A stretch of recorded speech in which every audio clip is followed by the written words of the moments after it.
Hello everyone, welcome to my channel Anshi's corner. और जैसे कि आप सब लोग जानते हैं, मैं आई हुई हूँ लद्दाख। और हर इंडियन का एक बार तो लद्दाख घूमने की इच्छा ज़रूर होती है। तो फाइनली हम लोग लद्दाख पहुँच गए थे और आज हम जाएंगे लद्दाख को एक्सप्लोर करने के लिए, घूमने के लिए। तो मौसम काफ़ी ज़्यादा क्लियर है, बहुत ज़्यादा ठंड नहीं है, धूप निकली हुई है। तो मैं आपको दिखाती हूँ बाहर का मौसम किस तरीके का हो रहा है। मौसम यहाँ कुछ भरोसा नहीं होता है, पल में धूप होती है, पल में एकदम से बादल आ जाते हैं। तो इस टाइम तो बादल काफ़ी ज़्यादा क्लीन है।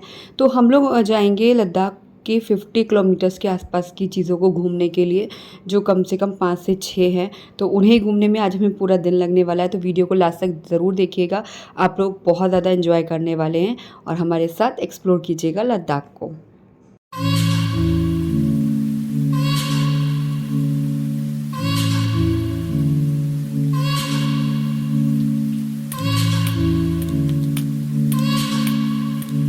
लद्दाख घूमने के लिए हम लोगों ने अपनी लिस्ट तैयार कर ली थी कि हमें आज कहाँ कहाँ जाना है।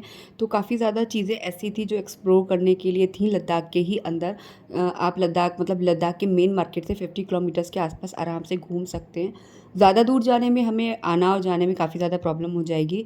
तो लिस्ट में जो सबसे पहले था वो थी ये ले पैलेस, जो आपको लद्दाख के मेन मार्केट जहाँ भी आप होटल्स वगैरह लेते हैं वहाँ से 15 मिनट की रास्ता ही होती है। तो काफ़ी खूबसूरत पैलेस था ये। सबसे पहली बात, अगर आप लद्दाख घूमने जा रहे हैं तो आपको बहुत ही ज़्यादा चलना पड़ेगा, क्योंकि यहाँ पे स्टेयर्स बहुत ज़्यादा है, काफ़ी ज़्यादा आपको ऊंचाई तक चलना पड़ता है। तो ये है ले पैलेस, यहाँ से आपको पूरा लद्दाख देखने को मिलेगा। टॉप व्यू यहाँ पे आपको देखने का मिलेगा। लद्दाख की स्टार्टिंग कैसे हुई, क्या क्या चीज़ें थी, कौन यहाँ के राजा थे, सारी चीज़ें आपको इस ले पैलेस के अंदर देखने को मिल जाएगी। सारी चीज़ों की अच्छे से एग्जीबिशन यहाँ लगा रखी है फ़ोटोज़ के साथ। और जो भी इनके फर्स्ट लेटर्स वगैरह रहे होंगे या जो लेटर्स थे या जो भी यहाँ की लद्दाख की हिस्ट्री है, वो सारी चीज़ें आपको ले पैलेस में देखने को मिलेगी। और साथ ही साथ आपको यहाँ पे इतने खूबसूरत व्यूज़ मिलने वाले हैं। एक बहुत साल पहले लद्दाख कैसे दिखता था या लद्दाख के पैलेसेस कैसे हुआ करते थे। लद्दाख में ये जो ले पैलेस है उसकी छोटी छोटी चीज़ों के बारे में भी बहुत अच्छे से यहाँ पे डिस्क्राइब किया गया हुआ है।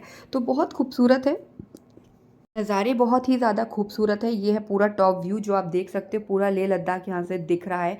काफ़ी ऊंचाई पे जाकर ये लेह पैलेस है और इसमें पूरे 7 मंजिल बने हुए हैं।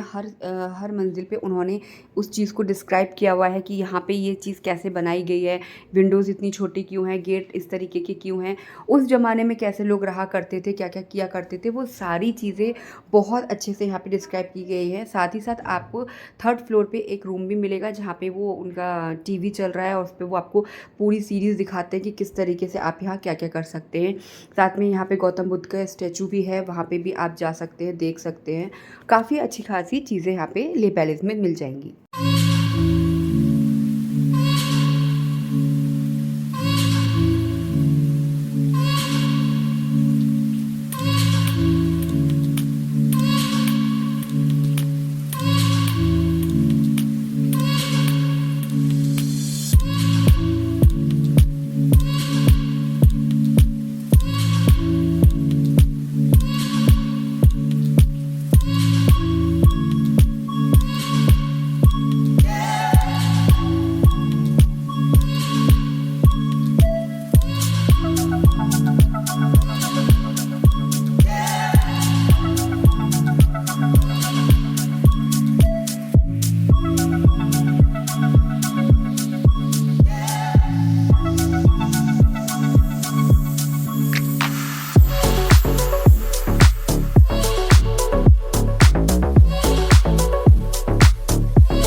लेह पैलेस से आपको व्यूज़ बहुत ही ज़्यादा खूबसूरत मिलने वाले हैं और हमारा लक भी अच्छा था, मौसम बहुत ज़्यादा क्लियर था, तो जिसकी वजह से और भी ज़्यादा नज़ारे खूबसूरत हो रहे थे।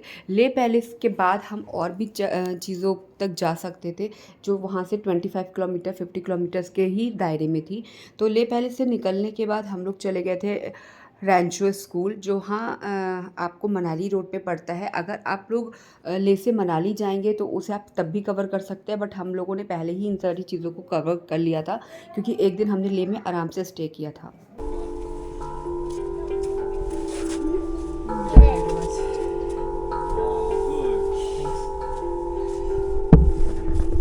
लेह पैलेस घूमने के बाद हम लोग चले गए थे रैंचो स्कूल, जो लेह पैलेस से 15 किलोमीटर की ही दूरी पे है। ये वही स्कूल है जहाँ पे 3 इडियट की पूरी शूटिंग हुई है। तो यहाँ पे सारा सेटअप बना हुआ है, काफ़ी ज़्यादा अच्छा है, काफ़ी ज़्यादा जैसा दिखाया गया था उसी तरीके का प्रॉपर सेटअप यहाँ पे बना हुआ है। तो यहाँ भी आप काफ़ी ज़्यादा इंजॉय कर सकते हैं। और यहाँ तक पहुँचते पहुँचते मौसम हो गया था बहुत ही ज़्यादा ख़राब।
स्कूल में मस्ती करने के बाद हम लोग फिर से बढ़ गए थे आगे, जहाँ हमें जाना था मोनेस्ट्री, जो रैंचो स्कूल से 3 किलोमीटर्स की दूरी पे ही था।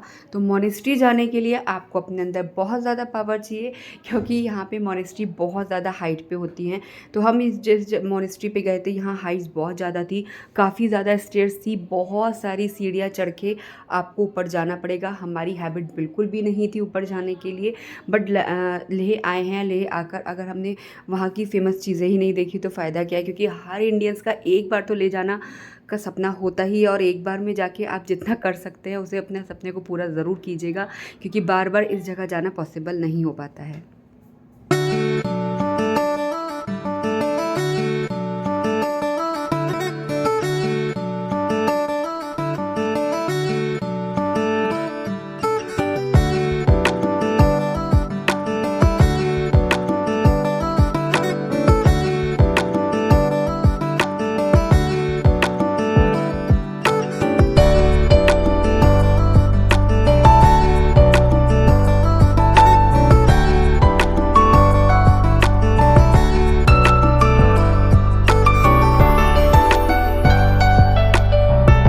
काफ़ी ज़्यादा सीढ़ियाँ चढ़ते हुए हम गए थे थक। आप देख सकते हैं कितनी सारी स्टेयर्स चढ़ के ऊपर आए हैं। यहाँ पे थोड़ी देर से वेट करने के लिए रुक गए थे, थोड़ा सा रेस्ट करने के लिए रुक गए थे। बच्चे के साथ होता है तो वैसे भी आपको थोड़ा सा रेस्ट करते हुए चलना ही है।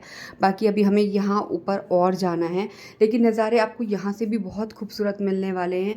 यहाँ पर भी नज़ारे बहुत ज़्यादा सुंदर थे, क्योंकि आप जितनी हाइट पर जाते जाएंगे नीचे का व्यू और भी ज़्यादा खूबसूरत होता जाएगा। तो यहाँ पर भी नज़ारे हमें बहुत ज़्यादा सुंदर देखने को मिले थे।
कि आपको गौतम बुद्ध की स्टैचू देखने को मिलेगा और अलग-अलग तरीके के स्टैचूज़ देखने को मिलेंगे।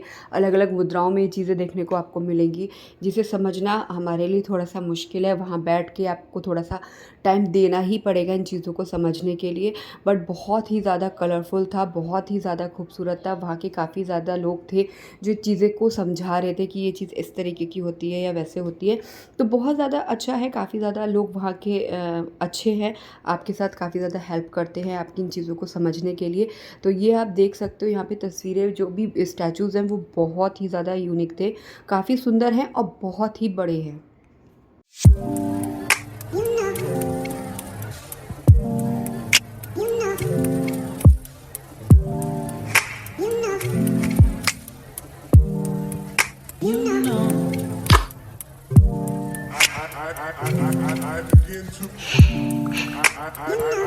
I begin to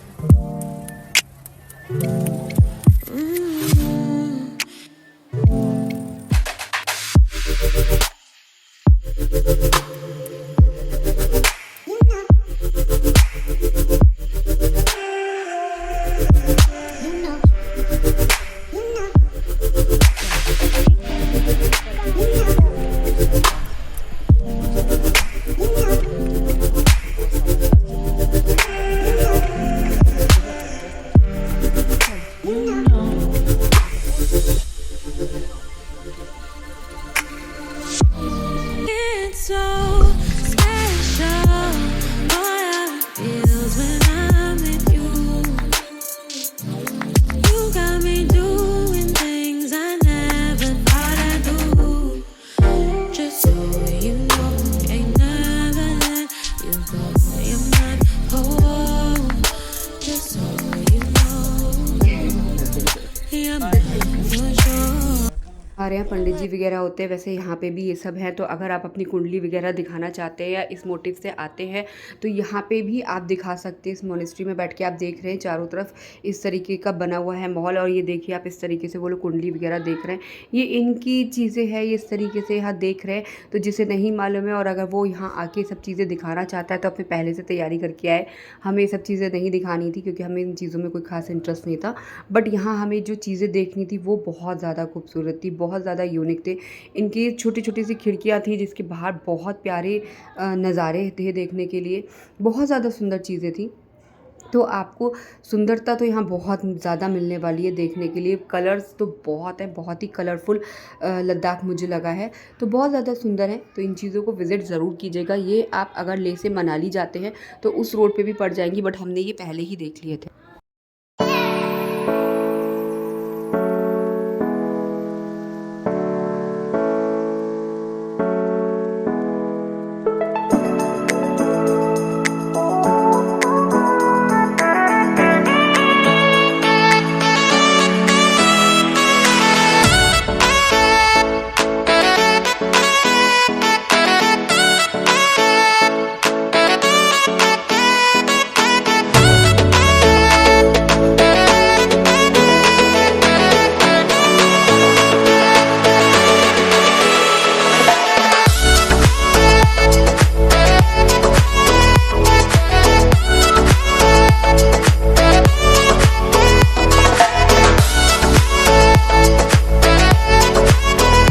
सारी चीज़ें घूमने के बाद हम लोग निकल गए थे खारदुंगला पास घूमने के लिए, जो आपको लेह मार्केट से पड़ेगा 50 किलोमीटर्स के अराउंड, जहाँ हमें लग रहा था कि हम आसानी से जा सकते हैं, वापस भी आ सकते हैं, क्योंकि खारदुंगला पास में रुकने का कुछ भी इस तरीके की व्यवस्था नहीं थी। अगर आप खारदुंगला पास से आगे जाते हो तो वहाँ पे एक विलेज वगैरह मिल जाएगा, बट हमें रुकना नहीं था और सिर्फ खारदुंगला पास जाना था, क्योंकि वो भी 0 डिग्री अराउंड कहा जाता है या 0 पॉइंट कहा जाता है। यहाँ पे भी थोड़ा सा ऑक्सीजन की थोड़ी सी प्रॉब्लम रहती है, बट हमें ऐसा कुछ फील हुआ नहीं था।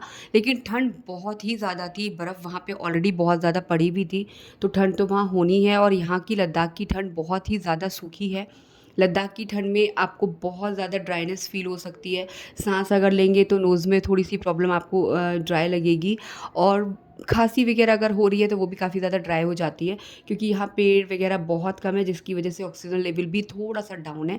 बट टच वुड मुझे या मेरी बेटी को ऐसी कोई प्रॉब्लम नहीं हुई थी। मैं 5 साल की बेटी अपनी साथ लेके गई हूँ, तो टच वुड उसे भी कोई प्रॉब्लम नहीं हुई है। और अगर आप जानना चाहते हैं छोटे बच्चों के साथ आपको किन-किन चीज़ों की ज़रूरत पड़ेगी, तो वो मुझे आप कमेंट ज़रूर।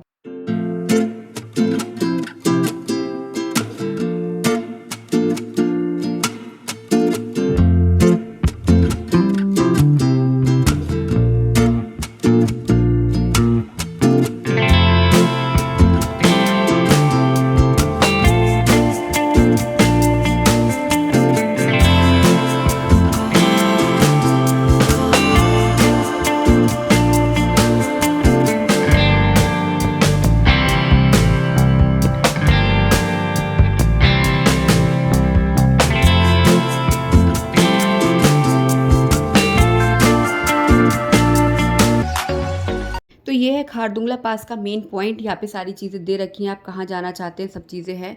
तो यहाँ बहुत ज़्यादा खूबसूरत था, बर्फ़ ही बर्फ़ चारों तरफ थी, तो बहुत ज़्यादा सुंदर लग रहा था। बट मेरी हालत बहुत ज़्यादा ख़राब होने लग रही थी। ख़राब का मतलब ठंड बहुत ज़्यादा लग रही थी, क्योंकि हम इस तरीके के सोच के नहीं गए थे कि हमें यहाँ पे भी जाना है।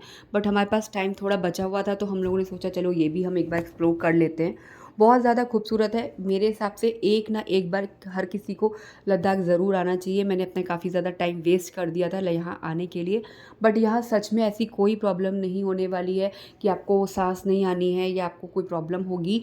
मुझे टचवुड कोई प्रॉब्लम नहीं हुई, मेरी बेटी को कोई प्रॉब्लम नहीं हुई। हमारे ग्रुप में हम 4-5 लोग गए थे, किसी को भी कोई प्रॉब्लम नहीं हुई, और हमने ऑलमोस्ट सारे ही पॉइंट्स घूमे थे। एक आधा पॉइंट हमारा सिर्फ टाइम की वजह से रह गया, बाकी हमने ऑलमोस्ट पूरा लद्दाख को विज़िट किया है।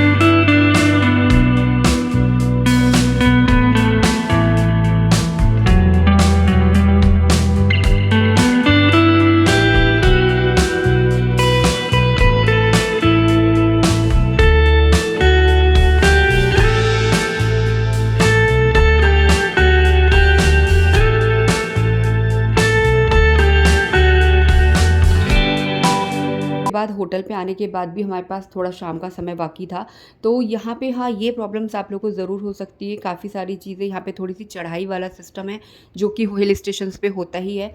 तो यहाँ पे पेड़-पौधे कम होने की वजह से जो सर्दी है, ड्राई है, तो उसकी वजह से आपको चलने में थोड़ी-सी साँस फूल सकती है। तो हम लोगों ने यहाँ पे जो थी स्कूटी रेंट पे ले ली थी, एक दिन मतलब सिर्फ़ शाम-शाम को घूमने के लिए। फिर हमने लद्दाख का पूरा मार्केट एक्सप्लोर किया था, जो मेरे होटल के ही पास में था, क्योंकि नए शहर में या नई सिटी में आपको ये सारी चीज़ें नहीं पता होती हैं। तो मेरे होटल के पास में ही इनका लेह का मेन मार्केट था, जहाँ पे लोकल की जो चीज़ें थी वो भी मिल रही थी, और काफ़ी अच्छे-अच्छे शोरूम्स भी बने हुए थे। तो हम लोगों ने इसी को एक्सप्लोर करने का सोचा था, तो स्कूटी हमने ली थी रेंट पे, जो हमें अराउंड 500 रुपीज़ की पड़ गई थी, जिसमें हमने 100 रुपीज़ का पेट्रोल भरवा लिया था।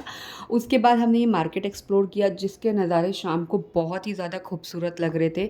हर जगह लाइटिंग थी, और ये एक तरीके से लद्दाख का मेन मार्केट है, यानी कि मॉल रोड आप बोल सकते हो। अगर आप शिमला मनाली जाते हो तो वहाँ का जिस तरीके का मॉल रोड होता है, उसी तरीके का ये रोड था। बहुत ज़्यादा खूबसूरत था। यहाँ पे काफ़ी ज़्यादा ड्राई फ्रूट्स वगैरह मिल रहे थे, जो बहुत ज़्यादा कॉस्टली थे, उससे कम रेंज में हमारे खुद की सिटी में मिल जाते हैं, ऐसा मुझे लगा। और ये सारे ड्राई फ्रूट्स ये सुखाकर ये लोग सेल कर रहे थे। केसर वग़ैरह यहाँ पे बिक रही थी, वो भी काफ़ी ज़्यादा फ़ेमस कही जाती है यहाँ पे। तो अच्छा है चीज़ें, बट मुझे नहीं लगता कि ये लेने लायक था, इतना ज़्यादा महँगा था, क्योंकि आजकल हर जगह हर चीज़ मिल जाती है। मेन चीज़ होते हैं नज़ारे, जिन्हें हम देखने के लिए ही मेन जाते हैं। तो नज़ारे सच में लद्दाख के बहुत ही ज़्यादा खूबसूरत थे। तो ये सारी जगहें जो भी हमने आज एक्सप्लोर किया है, वो पूरा 1 दिन में कर ली थी, क्योंकि आप बहुत देर किसी भी जगह पे नहीं रुक सकते हो, ठंड बहुत ज़्यादा हो जाती है और मौसम पल में बदलता है। मॉर्निंग में जब होटल से निकले थे तो अच्छी खासी धूप थी, घूमते-घूमते शाम तक वहाँ पे बादल हो चुके थे, काफ़ी ज़्यादा तेज़ हवाएँ चल रही थी, हल्की-हल्की सी बारिश भी शुरू हो गई थी। तो ये था मेरा पूरा लेक घूमने का पूरा व्लॉग। आई थिंक आप लोगों को अच्छा लगा होगा, और अगर आप लोगों को मेरा व्लॉग अच्छा लगा है तो लाइक, शेयर, सब्सक्राइब करना बिल्कुल भी मत भूलिएगा। मेरे लद्दाख की ट्रिप की और भी ज़्यादा ट्रिप्स की जो भी क्लिप्स होती हैं, जो छोटी-छोटी सी रील्स होती हैं, वो आपको मेरे इंस्टाग्राम आईडीज़ पे भी मिल जाएगी, जिसका लिंक आपको नीचे डिस्क्रिप्शन बॉक्स में मिल जाएगा। तो आप मेरे इंस्टाग्राम आईडी को भी फॉलो कर सकते हैं, ताकि आपको अच्छी-अच्छी सी रील्स मेरी देखने को मिल जाए। और मेरे अच्छे-अच्छे व्लॉग्स देखने के लिए मुझे सब्सक्राइब करना बिल्कुल भी मत भूलिएगा। साथ में बेल आइकन को भी प्रेस कर दीजिएगा, ताकि सारी नोटिफ़िकेशन आप लोगों को मिल जाए। तो ये जो आप सामने देख रहे हैं, ये यहाँ की मस्जिद है, यहाँ पे नमाज़ वगैरह पढ़ी जाती है। तो बहुत ज़्यादा खूबसूरत था। ये लोकल मार्केट है, लोकल चीज़ें यहाँ मिलती हैं लद्दाख की जो फ़ेमस होती हैं। बेल वगैरह है, फेंचुई वगैरह है, जो भी उनके और भी शोपीस होते हैं। सारी चीज़ें बहुत ही ज़्यादा कॉस्टली हैं, तो ये सारी चीज़ें आप देख कर ले सकते हैं। तो वीडियो पसंद आई है तो लाइक, शेयर, सब्सक्राइब करना बिल्कुल मत भूलिएगा। मिलेंगे नेक्स्ट व्लॉग में, तब तक के लिए bye bye. Thank you for watching my channel.